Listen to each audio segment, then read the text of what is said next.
right, so we're going to start with our thumbs on the eyes of the knee. If we push down, we'll be on that tibial plateau, and if we push in on the eyes of the knee, we're going to be on the patella fat pad. If we move superiorly, we will end up on the medial and lateral condyles of the femur. If we keep moving up, we'll be on those epicondyles, both lateral and medial of the femur. And if we move up medially, then we will end up on the adductor tubercle. If we stay on the midline of the femur, then we will be feeling the shaft of the femur. If we go back to the eyes of the knee and we go back to the tibial plateau that we were feeling and we keep moving inferiorly, we will end up on those medial and lateral condyles of the tibia. If we move towards the midline, then we will end up on the tibial tuberosity. Going back onto those medial and lateral tibial condyles, if we stay on the medial side and move our way inferior, we'll end up on that pes anserine. Going onto that medial, on that lateral tibial condyle, and we move our way down just a little bit, we'll end up on Gerdy's tubercle.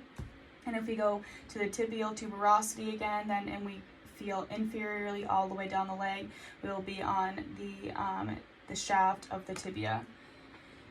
If we go back to the eyes of the knee, we will go to the superior portion of the knee, and we'll be feeling that base of the patella. We go inferiorly and we will feel the apex of the patella, and then we feel on both sides of the eyes of the knee, we feel those medial and lateral borders of the patella. So going back to those eyes of the knee again, we stay on that lateral side and we move laterally as far as we can, but still staying on the anterior portion of the knee. We'll feel the head of the fibula. And if we feel on that superior portion of the head of the fibula, we feel the apex, and then we move our way down on that, and then we'll feel the shaft of the fibula going all the way down, and we'll feel it again once we reach the ankle. And still staying on the knee, on the medial portion, we have the medial collateral ligament.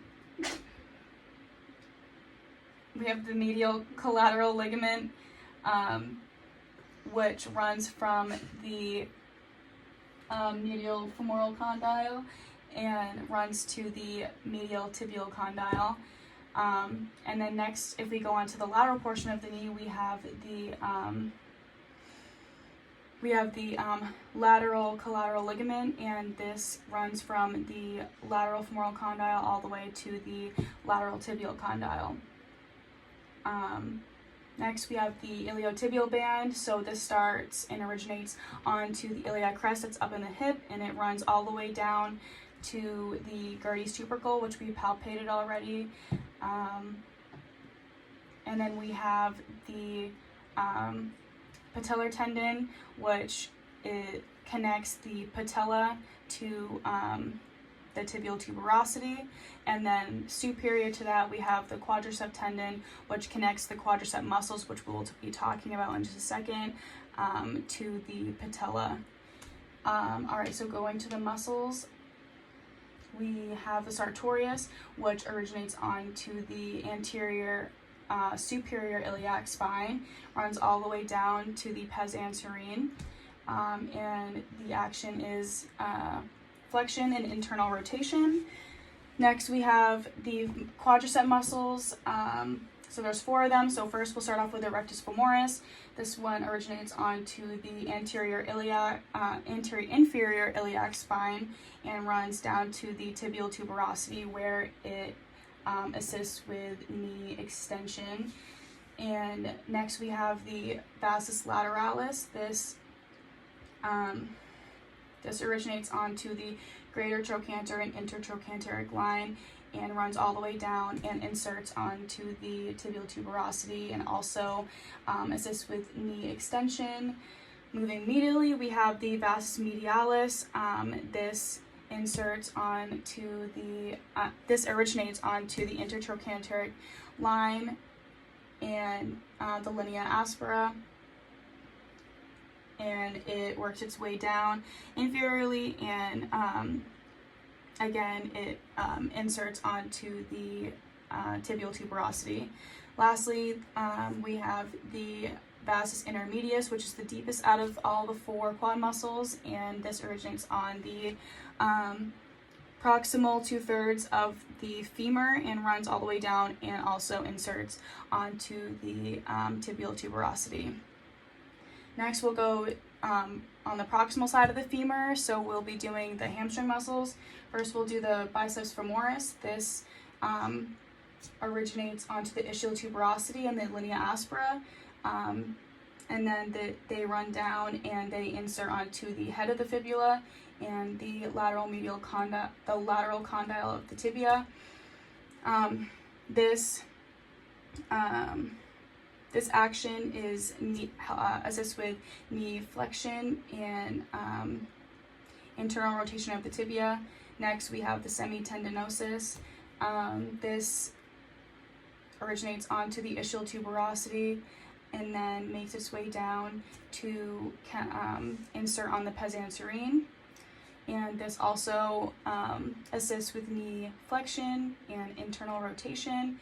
Next, we have the semimembranosus, which also originates onto the ischial tuberosity and works its way down and inserts onto the medial tibial condyle. Next, we have the popliteus. This originates onto the lateral condyle of the femur and inserts onto the popliteal line of the tibia, and this action assists with weak knee flexion and internal rotation. Next, we have the gastrocnemius, which is the big muscle on the lower part of the proximal side of your leg, and this originates onto the medial and lateral femoral condyles and works its way inferiorly and inserts onto the calcaneus. And lastly, we have the bursas that are on the anterior portion of the knee. So if we go back to those eyes of the knee and we go superior, we're feeling that infrapatellar bursa right on the superior portion. We go inferiorly, we feel that infrapatellar bursa.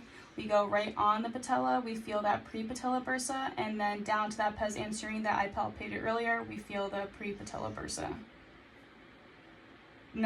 We feel the pes anserine bursa right here. I think that's it.